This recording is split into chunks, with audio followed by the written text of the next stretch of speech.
Cool. That's a show. Agreed. A little short and sweet this week, but I thought it was a good one. Especially considering you and I have both been light as of late because of life happenings. Well, yeah, I mean, life happenings and just 7.2 in general, it feels like so broken up. And where we're recording, right. I feel like there wasn't anything that crazy that happened last week.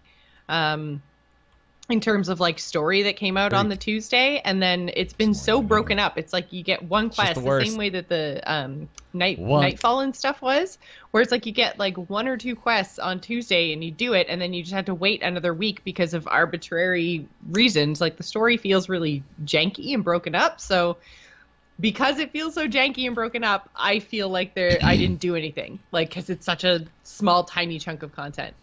So then I forget by the time it's time to do the show about like what I did in 7.2 this week. So yeah. I think it's going to be different once the raid opens up. But like I feel like once the raid opens up, and probably that's when I'm going to be going through and doing the Broken Shore on alts, and then everything will have unlocked all at the same time.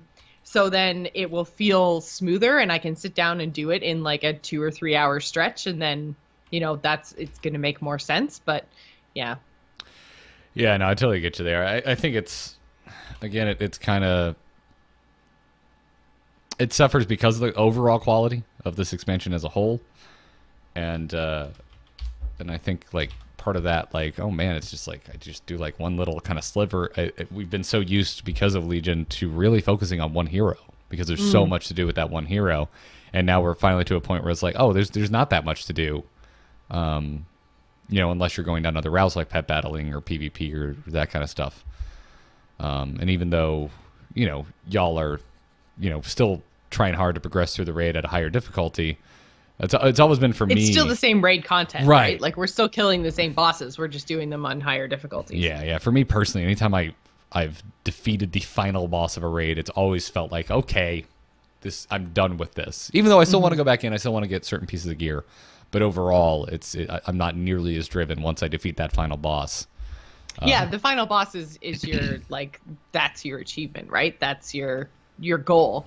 Now you've beaten it, you've seen the story. Like we're only doing it on harder difficulty because of my competitiveness. Really, it's like I want the achievement that says I'm ahead of everyone else. Yep. Yeah, 100%. But that's not really extra, like, story content. And I'm glad that I have the extra time to beat Nighthold on Heroic, but I don't want to, but that, like, I feel like there isn't as much to do outside of that raiding content. And I'm glad that they didn't do flying the same way they did in Draenor, because, like, I never got flying in Draenor because that rep grind was ridiculous, and, like, it was hidden behind daily quests and all kinds of crap. Like, at least now your dailies are world quests, and it's like you're earning it towards one faction, so you don't have to worry if you never log on the day that, the faction you need, their daily isn't up, So... because that's what happened to me, is that I ended up just like always getting the same daily. So I had one faction to Revered, and the other ones I wasn't even friendly with. Like, and I was just like, I'm never doing this. Yeah, no, I totally get you. So I'm glad that they didn't do that. But yeah, the world quests on the Broken Shore are already really repetitive, and there's no real way to get the rep you need in any of the other areas. So. Yeah, it's kind of I guess, except Invasion. Although Invasions, those world quests, they don't give you Legion Fall rep. They give you rep with whatever faction zone you're in. Because it essentially replaces the world quests in that zone. And I get why they did it, but I don't want rep for that anymore. I want Legion Fall rep. That's all I want. Well, and I don't know why they didn't just do it like half and half, like they do with like Warden quests or Kirin Tor quests. Like, they give you half for the faction of the zone you're in, and half for the kind of overarching faction. At least when we turn in the emissary for that zone, at least give us the option of what rep token we want. Like, let me grab a Legion Fall token. Like, I get it. It'd be annoying for anyone else who's just now coming up. I completely understand that consideration, but at least give me the option of the chunk that I get at the end. But Trivial Many has a good question. He wants to know if that feeling, my personal feeling, is true for LFR. Would I be satisfied with Gul'dan on Raid Finder being the summit of my rating? And I don't think so. I think the part of it is so rooted in the social aspect of downing a raid boss for the first time with my raid mates. And that it certainly felt that way for me this time, even though I think it was your all's third time downing Gul'dan when I was with you for my first time downing Gul'dan. It didn't matter because we still wiped once. Like, it still felt like we were had to try for it. I'd been raiding with you guys for a while. I love you guys, by the way. I know I haven't been there for a couple weeks now because things have been nuts, but like, it feels so cool to have that again. I haven't had it since Lich King, really. It's a really, really good group of raiders, and we're having a lot of fun. So yeah, because I'm trying to think the last time I killed like a final boss. It was Kata. I did not raid in Cataclysm. I didn't have a raid group. I only did Raid Finder, and I took a big break in the middle chunk of Kata. I played a lot at the beginning. Then I moved home, was living with my parents, was questioning every decision I ever made in my life. So I stopped playing WoW. Got a job, got a house, started playing WoW again. Because I'm like, cool, all right, sweet, I'm not a loser. Things are back on track. I'll dedicate some time to WoW. Got back in. Dragon Soul was out, and I went and did that, and it did not feel like I was over. And I ran LFR a lot because at that point it was like, well, I don't feel complete. And my new goal was to get like certain pieces of gear from LFR. So I ran it a ton actually, but I didn't. Also because I took a break in the middle of it, I didn't feel like it was over. But like right now, I'm like, I'll probably raid tonight with you all, but I'm ready for the next raid. That's where my heart's at. I'm ready to go into the tomb. Well, I think for me, I'm almost ready, and I think this is almost Blizzard's own fault for BlizzCon. I'm ready to go to Argus. Like, I'm ready to see the end of the fight. The fact that, like, I know we're going to win, and even though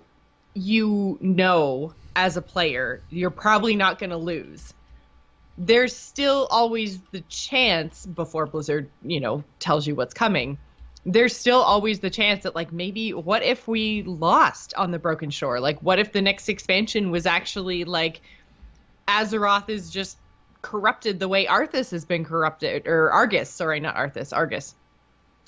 So I'm kind of like, I'm ready to go to that step because I already know that we're going to win at the Tomb of Sargeras, and I already know that we're going to push the Legion back. So then this part of the story for me right now is feeling very, like, inconsequential, I guess, because I know Blizzard's already told me the outcome of the Tomb of Sargeras and the fact that we're going to Argus. So it's already, like, I guess that spoiler has made the kind of current 7.2 content feel just kind of like, okay, let me do it already so I can do 7.3, because that's the piece of story that I think is going to be new and fun and exciting. Yeah, I get that too. Although I'm very anxious, and I don't want to talk too much about this because there was another email specifically about the Legion. Okay. And which I didn't want to get into too kind of like, let's sit here and write our own story emails. So I figured we'd say that for next week, and actually feel free if you see it in there to go ahead and bookmark it for next week. But okay. I'm still excited for the tomb because I want to know exactly how things get pushed back. Because I don't know. Like, where does Sargeras, specifically where does Sargeras and Kill Jaden come into play? And we'll probably tackle that on the next episode. So I don't want to say much more. All right, fair enough. But that's my concern. Is that. So I'm still very excited for the tomb, and I'm excited.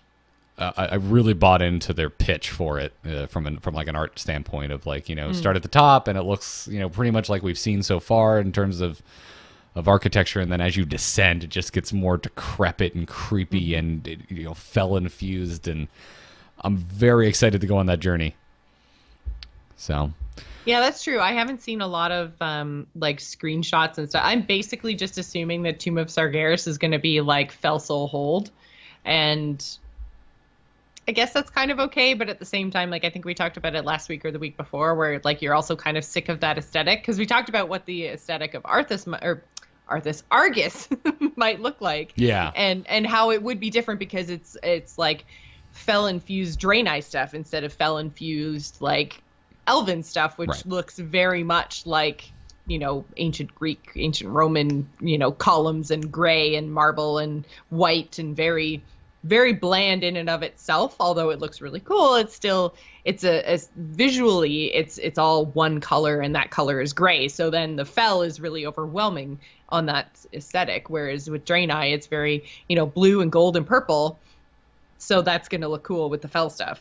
So I think that's maybe it, is I'm assuming I know what the aesthetic of the tomb is going to be, and I'm not really excited about that. So, and since I know how the part that would get me excited, which is the story, I already know that we're going to win and we're going to go on. So I'm less excited about that, but I don't know. I'm just, yeah, I'm ready. I'm definitely ready for Tomb from a story standpoint, because I want it to move along, but I'm not ready from a rating standpoint because I want to get my ahead of the curve achievement. So, and we're only halfway there. We're 5 of 10 on heroic. So, well, I guess we'll have to be patient, which I am not.